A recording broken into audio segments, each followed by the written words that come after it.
días a todos y todas, bienvenidas, bienvenidos a este encuentro. El día de hoy estamos en este panel para hablar justamente de los entornos digitales inseguros para las infancias y juventudes en México. Mi nombre es Cintia Martínez, yo soy oficial nacional de Desarrollo Social y Económico en el Programa de las Naciones Unidas para el Desarrollo, el PNUD, y para mí es un gusto acompañarles el día de hoy justamente para hablar de un tema tan importante como es contar con unos entornos digitales que se vuelven seguros para nuestras juventudes. Y de ahí, bueno, partir con esta temática que resulta muy relevante, sobre todo en un contexto actual, en donde estamos buscando efectivamente desde el propio gobierno de México una regulación más efectiva, también desde la propia sociedad civil, desde la propia academia, dar elementos que sean importantes y sustantivos para la toma de decisiones, que fomente el uso y sobre todo también la aplicación digital para las juventudes desde esta visión que tenga que ver desde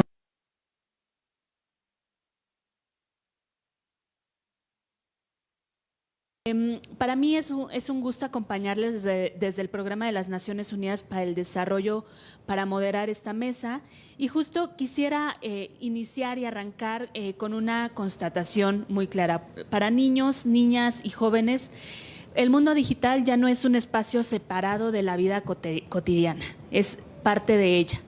Y partiendo de esta premisa, tenemos que comprender que en Internet es donde aprenden, juegan, construyen sus amistades, exploran su identidad, se informan, crean, participan y se expresan. Y así los entornos digitales ofrecen enormes oportunidades para ampliar sus capacidades, acceder a conocimiento y conectar con otras personas. Desde el PNUD justamente trabajamos muy de cerca con juventudes en diferentes territorios, desde una visión en donde las y los jóvenes no son solamente personas a quien debemos de proteger, sino también son personas con capacidades, ideas, agencia, capaces de comprender los desafíos de sus comunidades, cuestionar su entorno y contribuir para transformarlo.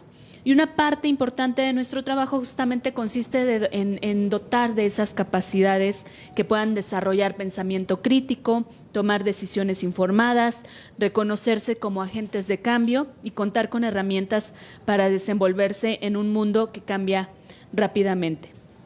Y en ese sentido, pues proteger justamente a las infancias y las juventudes en los entornos digitales no debería significar reducir su autonomía ni cerrarles espacios de participación.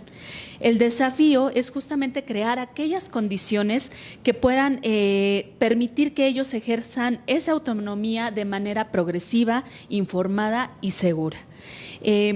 Pensando siempre que haya un acceso y protección, pero que también haya libertad y seguridad.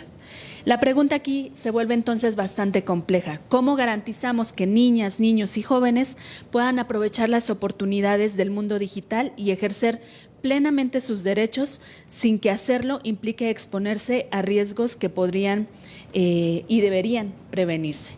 Por eso el día de hoy justo esta mesa resulta tan importante, y las investigaciones que presentaremos el día de hoy, que vamos a estar hablando el día de hoy, resultan de temáticas muy particulares que están afectando a nuestras infancias, a nuestras juventudes, y que pues nos dan un poco la línea, una guía, detonan una problemática y nos llevan unas orientaciones de cómo se tendrían que empezar a hacer y guiar las tomas de decisiones para generar estos entornos digitales mucho más seguros.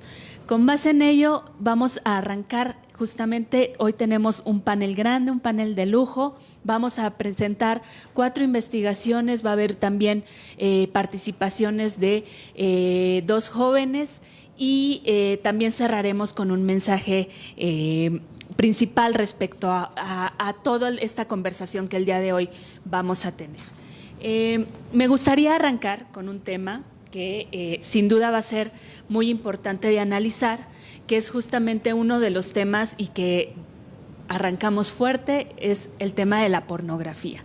Y justo, pues como ustedes saben, en los entornos digitales abunda este fenómeno y con base en ello también está muy abierto a que las infancias, las juventudes puedan entender la pornografía como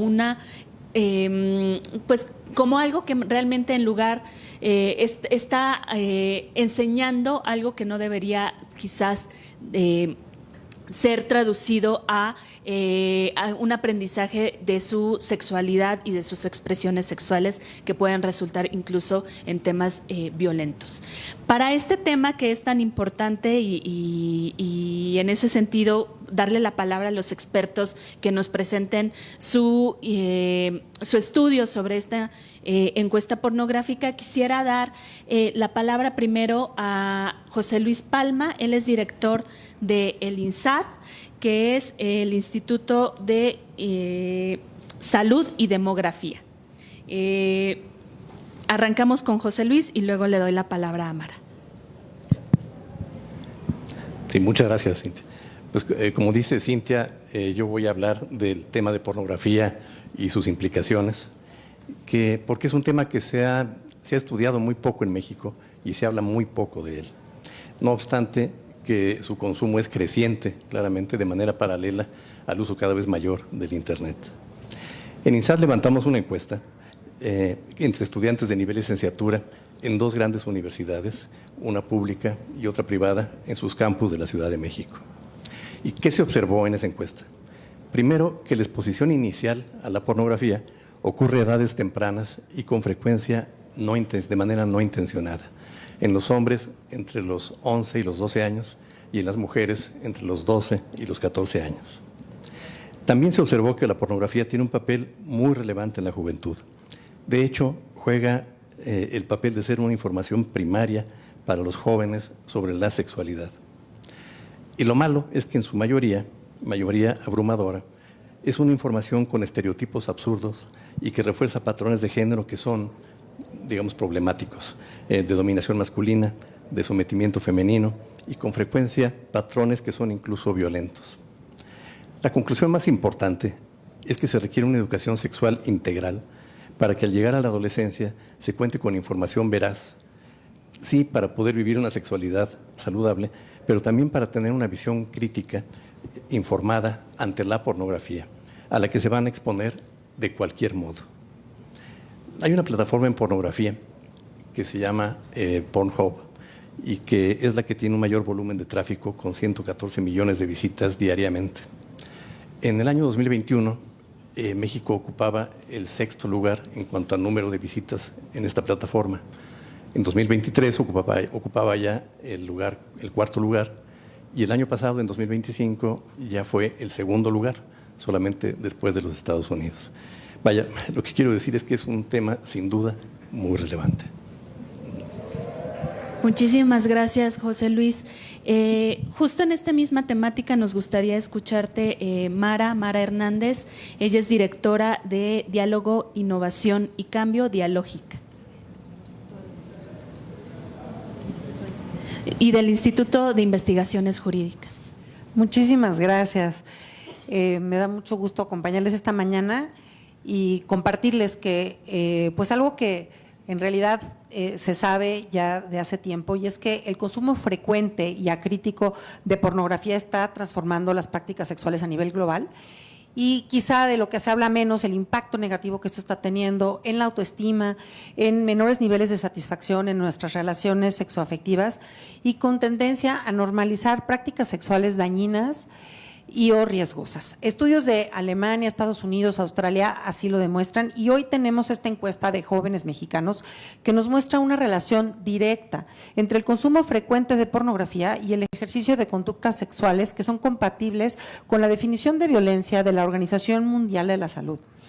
El género es una variable importante a considerar en estos hallazgos. El porcentaje de encuestados que reportaron consumir pornografía una vez a la semana o más es de el 54% entre hombres y solo del 12% entre mujeres.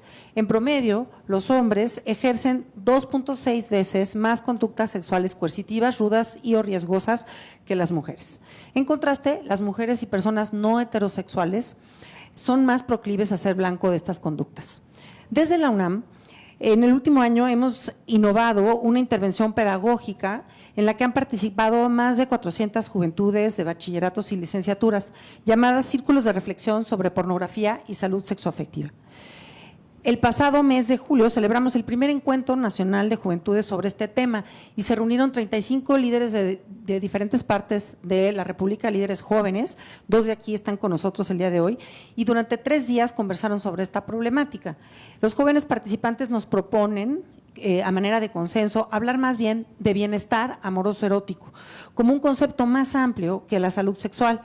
Subrayan dentro de este concepto el anhelo de vivir una sexualidad plena, libre y respetuosa de la diversidad, junto con la capacidad de construir vínculos basados en comunicación afectiva, cuidados y el consentimiento mutuo, libre, informado y entusiasta. Nos invitan textualmente, dicen, a apagar la violencia y encender la comunicación, el erotismo y la ternura. Muchas gracias.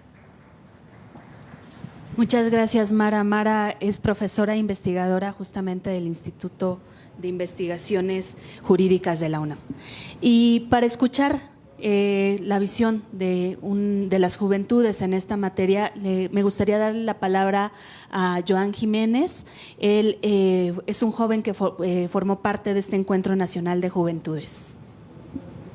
Vale, muy buenos días, muchas gracias. Yo soy Juan Jiménez, como ya dijeron, Joan Jiménez, politólogo por la UNAM y miembro de la organización juvenil NANTLI. Como se ha referido y se seguirá hablando en este panel, pues los hombres somos la población que más consumo de pornografía tenemos a través de distintos medios. Pero esto no solamente se ve reflejado a la hora de que se replican los actos violentos que se muestran en esta clase de contenidos cuando llevamos a cabo un encuentro sexual con otra persona, sino que también nosotros somos víctimas de la violencia de la deshumanización de esta clase de contenidos, además de padecer una afección directa a la forma en que creamos vínculos sociales. Esto comienza desde el hecho de que se establecen ciertos estándares de belleza o comportamientos corporales imposibles de alcanzar, lo cual no da lugar a la reflexión acerca de si se está teniendo un encuentro placentero o saludable. Además de que en esta clase de contenidos jamás se da espacio a la demostración de cariño, de deseo, de consentimiento o de erotismo. La deshumanización parte desde aquí, cuando no estamos conversando sobre qué es lo que queremos, cómo queremos vincularnos y cómo nos sentimos emocionalmente. Si bien es cierto que es cuestionable el que se siga comercializando y objetivizando los cuerpos a través de la pornografía, otra problemática a atender es cómo esta ha influenciado la forma en que las personas creamos vínculos. Por ello existe una necesidad intrínseca de crear una nueva educación y enseñanza que ayude a mejorar la socialización de las masculinidades. La educación sexual se queda corta cuando solamente nos muestra cuáles son las prácticas seguras de un encuentro sexual. Los hombres tenemos que conversar, enseñarnos y aprender a formar nuevos vínculos sociales que prioricen la idea de un ambiente empático, propicio para el amor y el erotismo. Por ello, pues, me gustaría preguntarle a mis congéneres, pues si ya se cuestionaron, cómo les gustaría amar y cómo les gustaría ser amados. Muchas gracias. Muchas gracias, Joan, por este importante mensaje y esta pregunta que también dejas a tus pares respecto a este tema tan importante. Para continuar, y justo ahora que estamos hablando de que es justo la pornografía y otros contenidos los que están educando a las juventudes y a las infancias, me gustaría darle la palabra a la doctora Leonor Rivera. Ella es investigadora en ciencias médicas en el Instituto Nacional de Salud Pública y miembro del SNI Nivel 2 en la Secretaría de Ciencias, Humanidades, Tecnología e Innovación, para que nos hable justamente de cómo está llegando toda esta información que son justamente las redes sociales, ¿no? Cómo la investigación Fight Rights Foundation Revealing Reality y el Instituto Nacional de Salud Pública muestran que estas plataformas pueden exponer a los adolescentes, a las juventudes de contenidos sexuales, narcoviolencia, ansiedad, tristeza, etcétera, por mencionar algunas. Doctora. Sí, muchas gracias. Muchas gracias y gracias por el interés en estos temas. Hoy queremos mostrar cómo este contenido que han venido hablando llegan a los niños, niñas y adolescentes a través de las redes sociales.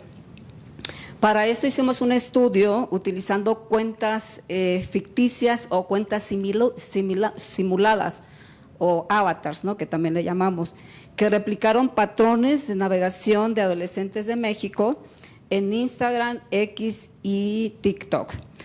Encontramos 3 hallazgos importantes que la verdad nos preocupan. Primero, que las funciones de búsqueda aumentan la exposición a contenidos violentos, sexualizados, a utilizar palabras comunes. Por ejemplo, en TikTok, a buscar palabras como bikini y belleza, las cuentas simuladas recibieron progresivamente contenidos más sexualizados, incluso referencias a páginas de pornografía. En segundo, tenemos que los sistemas de recomendación intensifican rápidamente los contenidos que son dañinos en poco tiempo, inclusive en 15 minutos después de la interacción. Ejemplo, en X, una cuenta simulada encontró imágenes sin censura de una ejecución de una persona en menos de 15 minutos de interacción. La verdad que esto está muy preocupante, ¿no? En tercero, encontramos que las funciones de recompensa incentivaron a permanecer más tiempo en la plataforma, incluso mientras se mostraban contenidos perturbadores. Una cuenta simulada de TikTok recibió recompensas al mismo tiempo que se recomendaron contenidos de ansiedad, tristeza, inclusive contenidos referentes al suicidio. Esto nos lleva a un punto fundamental. La exposición a estos contenidos no depende únicamente de una persona o de lo que decide uno buscar, ¿no?, en las redes, sino también depende del diseño que tienen las redes. Sus algoritmos deciden qué vemos y con qué frecuencia, y pueden llevarnos rápidamente hacia contenidos cada vez más extremos. Estos hallazgos pues nos dejan un mensaje central. No podemos dejar la responsabilidad de la seguridad digital a niños, niñas, adolescentes y a la familia. Las empresas que diseñan estas plataformas deben asumir su responsabilidad y garantizar que sus productos y servicios sean seguros desde el diseño y del defecto, es decir, que estén previamente configuradas para que no dependa de la persona que los usa, ¿sí? Y quiero enfatizar algo, o sea, no estamos diciendo que las redes sociales sean malas, son espacios creativos, aprendizaje y conexión, pero deben de ser seguras y proteger la salud y bienestar de nuestras infancias. Por eso necesitamos productos y servicios digitales previamente evaluados, certificados para su uso por niñas, niños, adolescentes, antes de que lleguen a sus manos. Necesitamos que las empresas asuman la responsabilidad por los impactos de sus plataformas, sin importar en qué país se encuentran. A las empresas les corresponde diseñar priorizando la seguridad y bienestar de las niñas y niños y adolescentes, demostrando cómo cumplen con la normativa a través de las evaluaciones de impacto en los derechos de la niñez. A las autoridades les corresponde establecer y hacer cumplir mecanismos de protección que permitan investigar a las empresas. Y a las familias, escuelas, comunidades y a toda la población nos corresponde acompañar, escuchar y conversar sin responsabilizar a las niñas y adolescentes por los riesgos que se encuentran en las plataformas. Y con eso termino. Necesitamos redes sociales que nos permitan conectarnos, expresarnos, aprender, pero también que nos protejan. La seguridad debe estar garantizada desde el diseño y por defecto. Muchas gracias. Muchas gracias, doctora Leonor. Justo y hablando de estas herramientas y de estos productos que se están generando para el uso y el consumo también de las infancias y las juventudes, hablamos también de uno que resulta muy relevante, que son los videojuegos. Y para este tema en particular, hablar de los videojuegos que se están generando como un nuevo patio de juegos, en donde están encontrando estos niños, estas niñas, juventudes, narrativas, recompensas, pero también se encuentran con temas de violencia, sexualización y dinámicas de enganche. Tenemos acá a Elena Laguarda, que nos va a hablar de este tema. Ella es socia cofundadora de Asesoría Educativa y Prevención, que es conocida como Sexualidad ATI. Ay, pues muchísimas gracias por estar aquí. Quiero empezar con una pregunta para quienes somos madres, docentes, padres, cuidadores. ¿Sabemos qué videojuegos consumen niñas, niños y adolescentes? ¿Y sabemos qué están aprendiendo mientras juegan? Estas preguntas llevaron a Sexualidad ATI a realizar una investigación que duró 3 años, cuyos resultados están plasmados en el libro Crianza en Territorio Gamer, que estará disponible en un par de semanas. Aplicamos 1,857 cuestionarios a niñas, niños y adolescentes de 8 a 13 años y a sus familias en 12 escuelas de la Ciudad de México y complementamos esta información con 31 talleres, entrevistas a profundidad con 8 niños y niñas y además de analizar y jugar cada uno de los videojuegos que más mencionaron en la investigación. Resultado de estos esfuerzos, encontramos datos que nos deben hacer reflexionar. Les comparto solo algunos. El 96.7% de niñas, niños y adolescentes juega videojuegos. El 42% lo hace diariamente. Un 14% juega más de 5 horas al día. El 56% admite que quisiera reducir su tiempo de juego, pero reconoce que le resulta difícil hacerlo. Además, el 75% afirma utilizar los videojuegos para olvidar problemas, sentimientos negativos, convirtiéndolos en una herramienta para gestionar sus emociones. Pero también nos preguntamos, ¿qué están jugando? Y descubrimos que solo el 27% de niñas, niños y adolescentes juega videojuegos adecuados a su edad. La mayoría no conoce ni utiliza el sistema de clasificación. He de decir que dentro de los videojuegos que mencionaron encontramos unos maravillosos que desarrollan la creatividad, la imaginación, la estrategia, pero también encontramos contenidos que reproducen estereotipos de género, violencia, hipersexualización y códigos estéticos y narrativos propios de la pornografía. Estos contenidos les enseñan cómo se distribuye el poder, quién puede ejercerlo, cómo se representa el placer, que vinculan a la violencia y qué lugar ocupa el cuerpo según el género.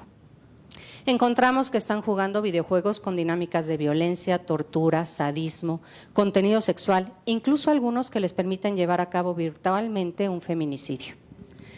También encontramos que los videojuegos tienen una conexión preocupante con otros entornos digitales, pues se vuelven la antesala para ellos. Para el 13% de quienes contestaron la encuesta, los videojuegos les impulsaron a buscar contenidos no apropiados para su edad en Internet, como violencia, discursos denigrantes contra las mujeres, belleza tóxica, entre otras. Pero es preocupante que entre quienes juegan videojuegos con desnudos, el porcentaje subió hasta un 96% que ha buscado posteriormente contenido similar en línea, pornografía. Esto importa porque jugar videojuegos no es solamente una actividad recreativa, también es un territorio en el que están construyendo su identidad. Niños, niñas y adolescentes no son receptores pasivos, dialogan con las narrativas, las integran, las buscan, las rechazan. Pero este diálogo ocurre en un campo profundamente desigual. Frente a ellos hay mecánicas de diseño que favorecen la permanencia, lógicas de mercado que buscan maximizar el consumo y muchas veces ausencia de acompañamiento adulto. Prohibir los videojuegos no es la solución. Al contrario, pueden ser una oportunidad para aprender y divertirse. La solución está en brindar educación integral en sexualidad para que vayan desarrollando pensamiento crítico, acompañar y exigir responsabilidad. Acompañémosles activamente, conozcamos qué juegan, dialoguemos sobre los contenidos, establezcamos límites claros sobre tiempo y respetemos las clasificaciones. Pero también hay que estar conscientes que la protección de niños, niñas y adolescentes no puede recaer únicamente en las familias. También debe ser responsabilidad de quienes los diseñan, producen y distribuyen. Exijámosles que adopten todas las medidas necesarias para evitar que contenidos inadecuados lleguen a las infancias y que no diseñen mecánicas de recompensa que puedan desarrollar ludopatía, adicción. Porque mientras juega la infancia y la adolescencia, también está construyendo su identidad, aprendiendo cómo relacionarse y creando el mundo que habita. Muchas gracias. Muchas gracias, Elena. Y justo ya tocaban en estas conversaciones, ya hablamos de la pornografía, hablamos de las redes y hablamos también de los videojuegos. Ya en cada una de las intervenciones se toca qué hacemos con todo esto. Y para ello hay que hablar justamente de temas de regulación, herramientas de protección, controles y corresponsabilidad, tanto de empresas como de plataformas.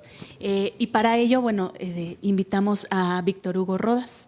Víctor actualmente se desempeña como consultor de derechos de la infancia y la adolescencia y también de Child Fund México.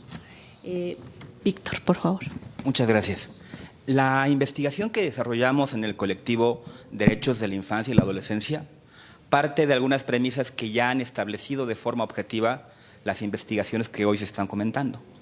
Que niñas, niños y adolescentes en México acceden de forma fácil, explícita y muchas veces involuntaria a contenidos inapropiados para su edad, como lo son los contenidos sexuales o violentos.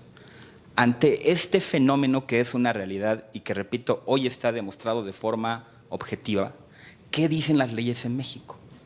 Actualmente en México se están trabajando muchísimas leyes, están siendo desarrolladas como iniciativas en el Congreso de México, pero hay una en particular que está presente desde el año 2014 en la regulación en materia de telecomunicaciones y radiodifusión, que es la obligación de que las empresas concesionarias en México, que incluyen a los que nos dan los servicios de Internet, tengan sistemas de control parental. Bien, sobre esto es nuestra investigación. Si esto es una regulación establecida desde el año 2014, vale decir más de 10 años, ¿cuánto se ha cumplido? ¿Cuál es su impacto? ¿Cómo los organismos responsables del control, como lo era en su momento el Instituto Federal de Telecomunicaciones y Radiodifusión, ha controlado que esto se aplique? Porque al estar en una ley lo convierte en obligatorio. Y aquí hay datos muy reveladores. El mismo Instituto Federal de Telecomunicaciones y Radiodifusión, el año 2022, realiza una encuesta a madres y padres. Y uno de los datos más reveladores es que únicamente el 17% de las madres, padres, tutores o cuidadores sabía que su empresa, la que le vende servicios de Internet, estaba obligada a tener un sistema o un servicio de control parental ofertado al público. Es decir, la incidencia del cumplimiento de la ley es muy, pero muy baja. Únicamente el 17% de las personas sabía que esto era una obligación de las empresas. Y yo les pregunto, para corroborar esta información, ¿cuántos de ustedes, cuando han ido a comprar un teléfono celular a la compañía de su preferencia, les han preguntado si el teléfono era para una niña, niño o adolescente? ¿A cuántos les han explicado los sistemas de control parental y su funcionamiento? Respóndanse ustedes. Y aquí viene otra pregunta. ¿Por qué, si esto estaba en la ley, nunca se ha controlado? Y si vamos a establecer un nuevo marco regulatorio que podría ser muy importante y muy bien regulado, ¿será eficaz si no establecemos mecanismos de control que garanticen que lo que está en la norma se cumpla? Pues bien, eso está ya para su análisis y conocimiento desde el día de hoy en nuestra investigación, que lo pueden consultar. Hemos ido a tocar la puerta a las empresas, no voy a decir nombres, vean la investigación, y ahí vienen también las respuestas de qué ha pasado con esta obligación. Muchísimas gracias. Muchísimas gracias, Víctor. Para este tema también nos gustaría conocer, bueno, y todos los temas en general, la opinión de una joven que también participó en el Encuentro Nacional de Juventudes, Montserrat Contreras. Montse, te escuchamos. Hola, muy buenos días. Mi nombre es Montserrat Contreras, soy estudiante de la Universidad Autónoma Metropolitana y una representante de las juventudes de nuestro país. La pornografía ha afectado a las juventudes de formas que no dimensionamos, creando estándares irreales y replicando la violencia en nuestras relaciones. Esos contenidos tienden a ser actuados, por lo que propician la desinformación y no necesariamente corresponden a experiencias reales. El problema realmente no es la pornografía, es el consumo acrítico de esta y que cada vez los jóvenes comienzan a consumirla a una menor edad. Tomando en cuenta lo anterior, la estigmatización no debe de ser el pilar que sostengan nuestras propuestas. tenemos que cuestionarnos el origen y la ética de lo que consumimos.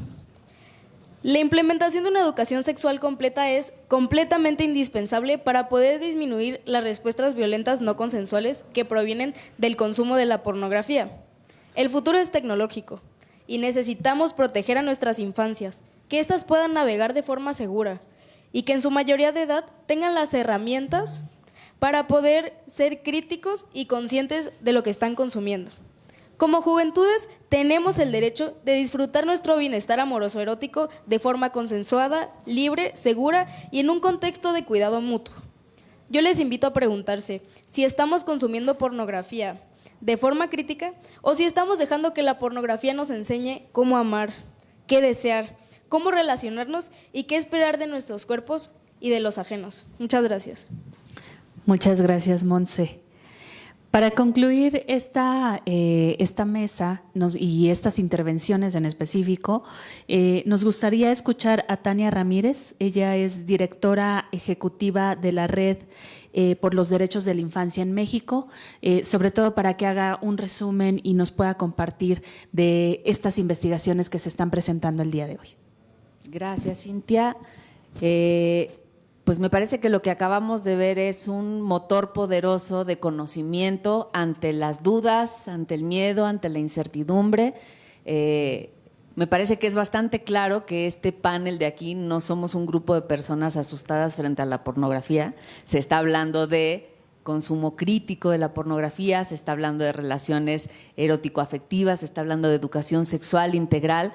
Lo que tenemos aquí es, me parece, una poderosa fuente de información científica, no únicamente basada en opiniones y en percepciones, sino en 4 estudios muy sólidos que instancias y organizaciones han construido a lo largo de mucho tiempo, en el que el enfoque de derechos humanos y concretamente el enfoque de protección del interés superior de la niñez o de la protección a infancias y a juventudes nos está dando pautas para orientar no solamente la toma de decisiones de autoridades. En estos días estamos en los días en los que se discute si celulares en las escuelas sí o no, si redes sociales a partir de los 16 años o qué edad. Tenemos aquí información que ponemos a disposición de ese diálogo nacional al que desde la presidencia se está instando. Aquí está el diálogo, aquí está el conocimiento, aquí están los insumos, pero también herramientas para que las familias, las y los estudiantes, las escuelas, las organizaciones puedan abrevar de esto y enfrentar, me gusta decir como con inteligencia colectiva, los riesgos de esa inteligencia artificial que a veces pareciera que nos está llevando por lugares insospechados. Se habló aquí de los impactos que la violencia sexual puede tener, más allá, digamos, de la dura y dolorosa, obvia expresión de la violencia sexual en las violaciones o en los feminicidios simulados, como ya nos decía Elena, sino cómo esa violencia sexual también es un nodo o puede llegar a ser un detonante de otro tipo de violencias, ¿no? Esa es la preocupación que tenemos cuando hablamos de que nos preocupa la pornografía hoy como está hoy en entornos inseguros, en entornos digitales inseguros, ¿no? Pensar que esto se relaciona con otras problemáticas que tienen que ver con la trata de niñas y adolescentes, con la desaparición de infancias y adolescencias, con el reclutamiento forzado, pues me parece que es también muy obvio, e incluso con el registro de lesiones que documentan las propias autoridades, ¿no? La dimensión de los videojuegos, que pues la verdad a nuestra generación nos tocó en Atari, en el mejor de los casos, pues también nos abre una dimensión de duda, de gancho, de conocimiento para decir, ¿por qué no, en vez de pensar en apagar el dispositivo, cerrarlo, prohibirlo, pues nos metemos a descubrir, ¿no?, ese nuevo espacio de socialización de niñas, niños, adolescentes, y a lo mejor hasta algo aprendemos y hasta nos divertimos, ¿no? Los videojuegos se ha comprobado que también son, pues como todo en la realidad, algo que puede ser muy productivo, lúdico, enriquecedor, y algo en donde se han colado incluso redes de reclutamiento de niñas, niños, adolescentes. Entonces, hay también raíces que atender aquí, no todo tiene que ver con el mundo del internet así como está, ¿no? Los avatar, que comprobadamente ahora ya lo sabemos, generan el scroll infinito y mayor apego y en mayor tiempo a estos dispositivos, pues sabemos que también hay detrás de esto un un consumo, ¿no? Un negocio en el consumo de todos esos datos que nosotras y nosotros, y hablamos sobre todo niñas, niños, adolescentes, juventudes, cada clic, cada segundo extra que nos quedamos viendo un contenido es información que hay grandes empresas que están lucrando con ella. Y eso me lleva a pensar en cómo, por supuesto, el llamado tendría que ser a la protección, pero ¿cómo hacemos para que protección no sea limitación? Y que ese límite se ponga en donde se tiene que poner. Por supuesto hay que limitar el tiempo de uso, por supuesto hay que limitar a través del conocimiento y el consumo crítico determinados contactos con contenidos, pero en Redim pensamos que en realidad el límite no tiene que ponerse en niñas, niños, adolescentes. El límite tampoco se tiene que poner en manos de padres y madres que a lo mejor hasta son analfabetas digitales, ¿no? Y usan el celular para 2 cosas básicas. El límite tiene que ponerse en el diseño apropiado de las plataformas, de los servicios que proveen estas empresas, ¿no? Y en la estrategia del clic protegido que tenemos en Redim hemos estado en diálogo con empresas también y nos hemos dado cuenta de que hay pues, áreas de compliance y de compromiso social pues, con gente de verdad interesada genuinamente en este problema, pero también nos hemos dado cuenta de que son áreas muy pequeñitas, ¿no? Que probablemente no alcanzan a atender la dimensión de la problemática y quizá el motor está en generar muchos más datos, mayores consumos, mayor tiempo de exposición y ese es el límite que se tiene que analizar para detener, ¿no? ¿Y cómo se ponen esos límites? Pues ya se decía también, con legislación, ¿no? Me parece que ahora con estos estudios tenemos elementos para alejarnos de la idea de que la gobernanza del Internet está en la estratosfera, en un lugar inalcanzable, intocable, sino que claro que esa gobernanza pasa por la legislación nacional de nuestros países y que ahí hay también recomendaciones, incluso ejercicios que ya hemos hecho en legislaciones pasadas, incluidos foros participativos de Parlamento abierto con niñas, niños, adolescentes. Ya hay propuestas de cómo esa legislación podría estar siendo ese límite a las empresas, pero también a los canales de televisión, a las telecomunicaciones, etcétera, ¿no?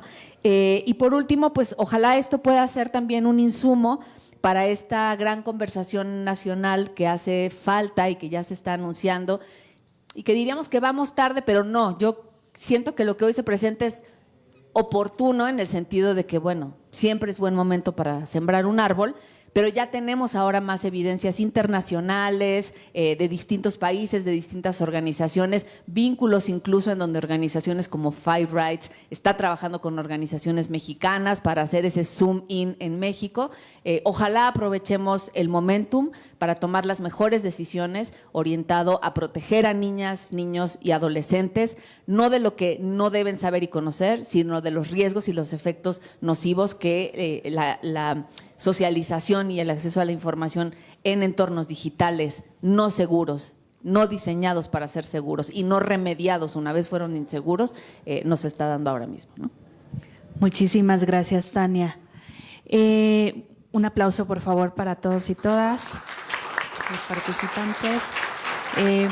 A mí me gustaría preguntar al público presente si tiene alguna pregunta, quisiera ampliar la información que nos están compartiendo el día de hoy. También a las personas que nos están siguiendo en la transmisión en línea, si hay alguna pregunta. Y si no, bueno, a mí sí me gustaría hacer una pregunta porque ya hablamos justamente del tema de la regulación, ya hablamos, y Tania creo que lo enmarca muy bien, que no se trata nada más de restringir y de limitar, sino de también aprovecharlo y que sea una oportunidad. Y aquí me gustaría escucharles a ustedes que llevaron a cabo las investigaciones, pero también a Monse y a Joan, porque al final todos estos elementos están siendo diseñados o se están evaluando, se están analizando para beneficiar a las juventudes y a las infancias. Pero ¿cómo podemos hacer que justamente sean estas infancias y juventudes quienes puedan determinar o ayudarnos a definir hacia qué productos podríamos estar generando para contar con entornos digitales seguros, ¿no? Cómo se vuelven las infancias y los jóvenes, las y los jóvenes agentes de cambio con autonomía, con poder de decisión, estos actores que van a permitir que se diseñen estructuras seguras para ellos en el ambiente digital. Entonces, escucharles desde esta visión justo de ya sabemos que es necesario mayor regulación, que es necesario a lo mejor algunos controles parentales, el rol tan importante que tienen las empresas y las plataformas en cuidar estos entornos digitales. Ahora, ¿cómo podemos tomar las voces de las juventudes y de las infancias para diseñar productos para ellos y para ellas? Quien quiera, adelante, es una conversación. Por favor, Víctor.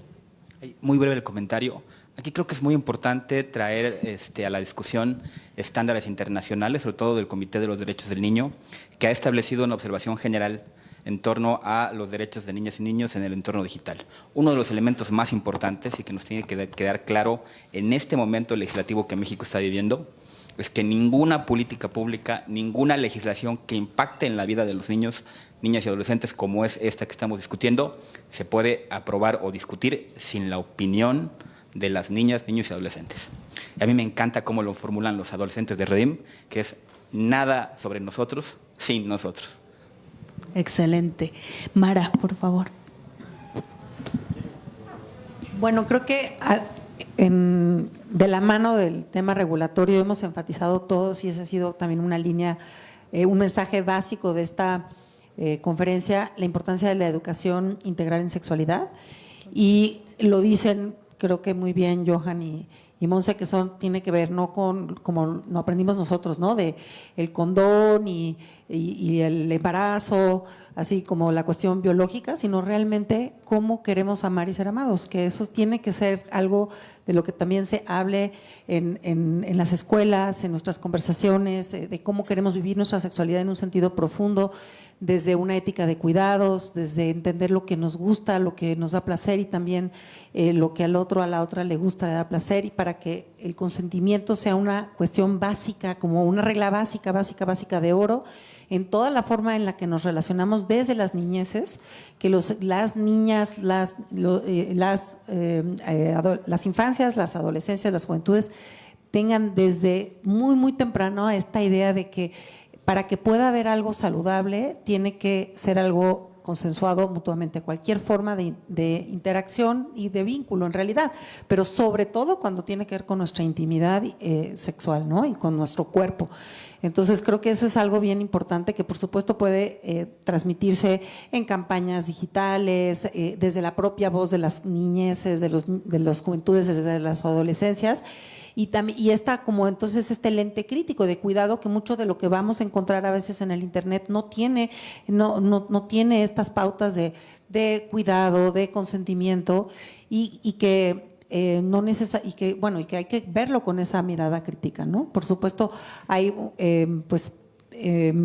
la responsabilidad fundamental de las instituciones educativas, por eso hablábamos del trabajo que estamos haciendo en la UNAM, en los bachilleratos, en las licenciaturas, pero también de la mano con otras instituciones educativas como el TEC de Monterrey y, bueno, por ejemplo, Monse, que viene de la UAM, pudimos atraer a este encuentro juventudes de distintos, de más de 20 países, 20 estados de la República, para conversar sobre eso y ellos mismos asumirse como semillas del cambio, porque todas estas personas que participaron en estos encuentros ya pasaron por estos círculos de reflexión y tienen esta conciencia de lo importante que es salir a hacer un cambio cultural a favor del bienestar amoroso erótico. Muchas gracias. Muchas gracias, Mara. Monse y después Elena. Pues sí, justo yo creo que es muy importante tomar en cuenta la voz de las juventudes y de las infancias para pues tomar todas estas propuestas y llevarlas a cabo. Pues al final la imposición de algo va a ser rechazada. Siempre cuando te imponen algo tú dices, como que esto no es lo que yo siento, lo que yo hago. Entonces, pues me parece súper importante tomar lo que las infancias y las juventudes están haciendo y decir, bueno, podemos implementar tales cosas, no sé, en los videojuegos,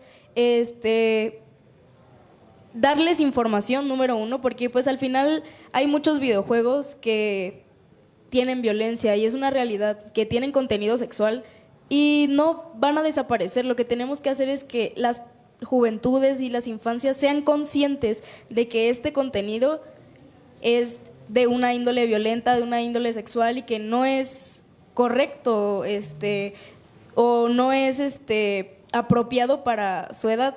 Y pues claro, que se cumplan las normativas, que se cumplan pues las clasificaciones de los videojuegos, que los sitios pornográficos pues tengan un filtro real, porque realmente tú entras a un sitio pornográfico y nada más te pone tienes más de 18 años y le pones sí, ya cualquier persona entra, cualquier persona menor de edad puede entrar. Entonces me parece muy importante eso y también la implementación de una educación sexual completa. No me voy a hartar de recalcarlo porque yo, a pesar de que tuve el privilegio en mi infancia y de mi adolescencia de que hablé sobre estos temas en la escuela o con mi familia, no fue suficiente. Mucha información yo me la encontré pues tropezándome, encontrando contenido en internet que no era apropiado para mi edad y eso al final me llevó justo a buscar cosas que yo digo, no, pues a mis 10 años quizás no debía de estar viendo eso o por ejemplo, como comentaban, Twitter no tiene una censura de nada. Cualquier niño que entre a Twitter y busque, no sé, gore, le va a salir un contenido real porque no hay una censura. Pero sí me parece súper importante que en las escuelas se enseñe primero primarias, secundarias, sobre el amor, sobre la conexión que hay, que el sexo no es solamente bueno, te tienes que cuidar porque te vas a embarazar o te tienes que cuidar porque te va a dar una enfermedad y te vas a morir, sino que es algo que tienes que disfrutar, que no tiene que venir de sentirse culpable, porque creo que es algo que muchas personas hemos sentido, llevar nuestra sexualidad desde la culpabilidad, desde decir, ay, es que esto está mal o quizás no estoy listo o no sé, pero uno tiene que aprender, que te enseñen desde pequeño que tú puedes disfrutar tu sexualidad, tú puedes llevar tu vida amoroso-erótica de una forma consensuada, linda, clara, de conexión mutua, de amor mutuo y que no es solamente un acto biológico. Entonces me parece muy importante eso y también con las juventudes y las infancias que ya se toparon con este contenido, porque es una realidad que pues a las personas que se les hicieron la encuesta ya tuvieron el contacto con esto. También hablarles de que hay que ser críticos y darles información verídica y real. También hablar sobre, por ejemplo, la reducción de riesgos de ciertas prácticas, porque pues hay una realidad sobre que ciertas prácticas como el BDSM, que son muy utilizadas dentro de comunidades disidentes, tienen riesgos. Y a pesar de que no son seguras, se van a seguir realizando y hay que enseñar esta reducción de riesgos y este cuidado que debe de haber sobre todas las prácticas sexuales y amorosas y todo pues que realicemos. Gracias. Gracias, Monse. Elena. Yo quisiera sumar una reflexión. Infancias y adolescentes tienen su propia sabiduría propia de su vida. Y yo creo que aquí el llamado está a las personas adultas que les acompañamos, porque muchas veces estamos lejanas, distantes de lo que ven. No dialogamos, no tenemos una sobremesa sobre lo que están viviendo, no vemos los influencers que siguen, las redes sociales en las que están, los videojuegos en los que están. Y yo creo que aquí el antídoto de la violencia es la vulnerabilidad. Y mi pregunta sería, ¿qué estamos permitiendo que entre en su mente que está matando la vulnerabilidad en la vida cotidiana? Entonces, la invitación es a poder generar entornos seguros en donde el respeto, la vulnerabilidad, la ciudadanía digital se construya. ¿Cómo vamos a construir una ciudadanía digital si prohibimos a las infancias y adolescencias participar de ella? Entonces, creo que tiene que ver con una reflexión del mundo adulto, con una ética profunda que permita la vulnerabilidad. Totalmente. Joan. Sí. Sí, después. Bueno, igual sí compagino con varias ideas. O sea, nada más tomar en cuenta, por ejemplo, de que antes la manera en que se socializaba o el aprendizaje que se daba era a través de la comunidad. Los niños jugaban en la calle y ahí aprendían ciertas prácticas en la escuela y así empezaba a socializarse afuera del núcleo familiar. ese núcleo, esa socialización se transformó ahora al área del Internet. Ahora a través del Internet es como socializamos con las personas, cómo empezamos a crear una personalidad propia, que es, pues bueno, la parte que nos tocó a mi generación, este primer encuentro de ya crecer casi de lleno con el Internet y un poquito todavía con el mundo material, pero si vamos a empezar a ponerle reglas, porque es lo que se necesita al Internet, pues también tendríamos que empezar a pensar tendríamos que comenzar a pensar qué es lo que estaba sustituyendo el Internet y cómo podemos volver a reorganizarnos. No es como que, bueno, es el Internet, le ponemos reglas y ya vemos cómo se soluciona. Esto no tiene que ser así, tiene que ir acompañado de una reeducación estructural donde todos estemos aprendiendo, donde todas estemos aprendiendo sobre cómo interactuar con las personas. O sea, realmente a tocar pasto, me gusta mucho decirlo, porque pues sí es como de, bueno, sal tantito de lo digital. No está mal que estemos en el área digital, pero también hay que vernos cara a cara, hay que hablar con las personas y no solamente en los vínculos parejocéntricos de nada más o heteronormados, hombre-mujer, o ya en estos aspectos nada más de la monogamia, sino también extenderlo a la forma en que interactuamos con las amistades, con la familia, con tu entorno social. Sé que puede sonar demasiado lejano, demasiado utópico, pero pues realmente no es como que el Internet nos esté dando tiempo porque la inteligencia artificial ya nos rebasó.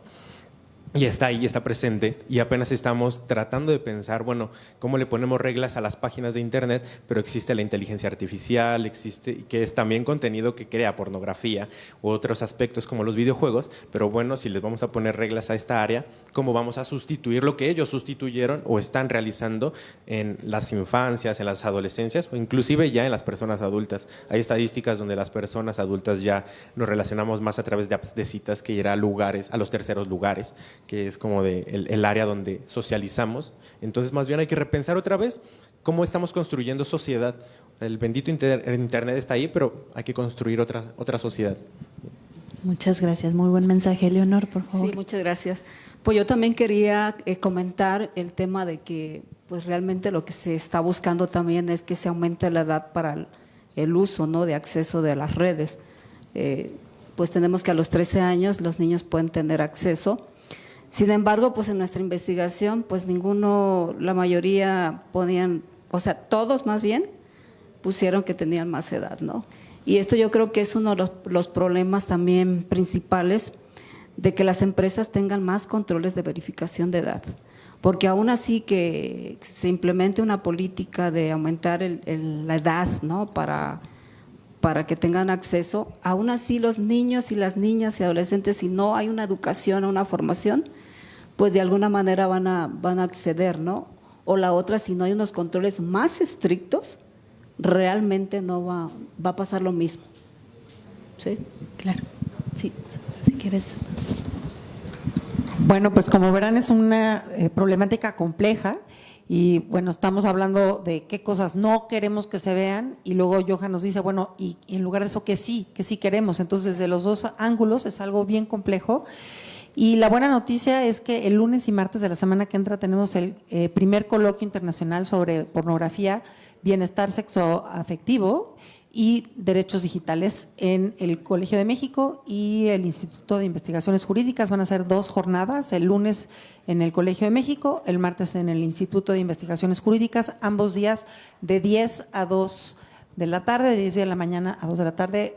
Acompáñenos, ahí vamos a estar conversando sobre en más profundidad sobre estas investigaciones, pero también sobre las respuestas desde distintos ángulos que se requieren para esta problemática compleja. Muchas gracias.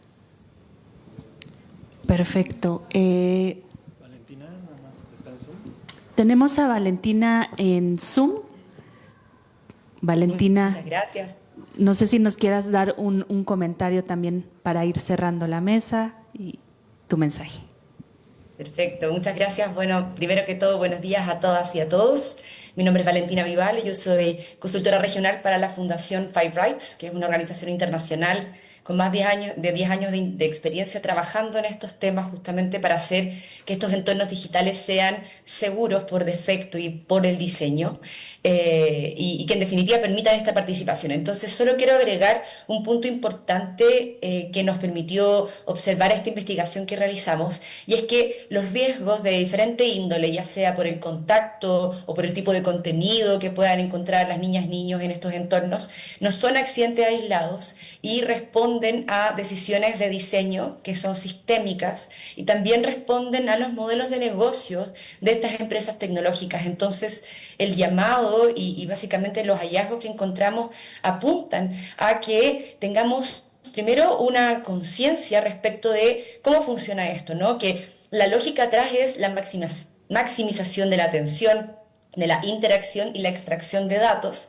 y que por lo tanto entonces el diseño tenga que ser pensando en las niñas, niños y adolescentes, y ahí lo conecto con lo que decían los colegas en sala, la importancia de participar tanto niñas, niños y adolescentes como juventudes en estos procesos, no solamente consultándoles, sino que haciendo que esto sea significativo, que formen parte de las decisiones durante todo el ciclo de vida de las tecnologías, y acá también se incluye la inteligencia artificial. Entonces, eso por una parte, y entender que estos riesgos están siendo amplificados en estas plataformas. Por lo tanto, el llamado es también a que podamos tener una conciencia fuerte, ¿no?, en traspasar este mensaje y exigir las responsabilidades.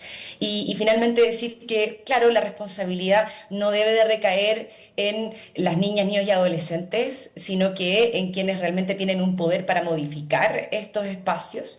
Y por cierto que uno de los puntos importantes es la verificación de edad, pero hay también el llamado a tener conciencia y exigir que los métodos que se utilicen sean respetuosos de la privacidad, sean proporcionales y no la única respuesta. Y quiero terminar con una analogía.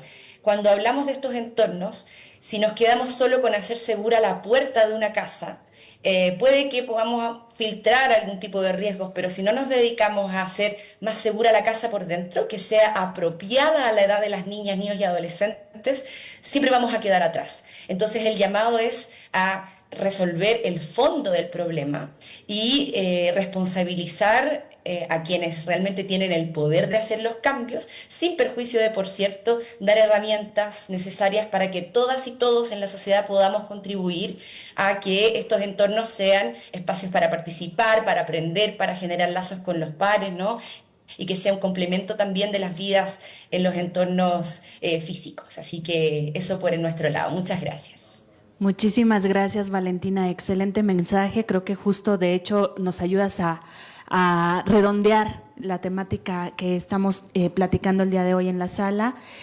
Yo, por último, vuelvo a preguntar si hay alguien que quisiera hacer un comentario o levantar una pregunta, y si no, bueno, con esto estaríamos concluyendo nuestra sesión.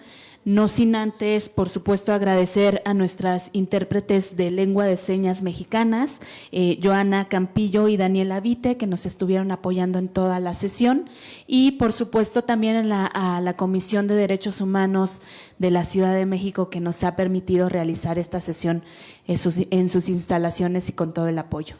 Si no hay más, pues agradecerles a cada una y cada uno de ustedes esta participación.